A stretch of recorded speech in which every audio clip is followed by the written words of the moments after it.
Ja, Frau Präsidentin, als mein Freund Selahattin Demirtaş verhaftet wurde, haben alle hier im Haus gesagt, Opposition ist kein Verbrechen. Als immer mehr Journalisten verhaftet worden sind in der Türkei, haben wir gesagt, Journalismus, auch kritischer Journalismus, ist kein Verbrechen.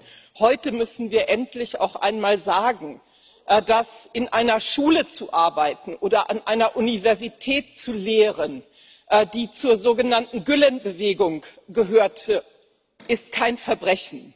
Und ich denke, dass das Europäische Parlament unbedingt die Idee der kollektiven Schuld und die kollektive Verfolgung, die jetzt eben die Menschen, die zur Gülen-Bewegung gezählt werden, trifft, zurückweisen muss. Wir haben deshalb dazu einen Änderungsantrag gemacht. Mir ist es als deutscher Abgeordneter im Europäischen Parlament ein besonderes Anliegen, weil mein Land diese böse Erfahrung über Europa gebracht hat, was das ist, wenn es zu so einer kollektiven Verfolgung kommt.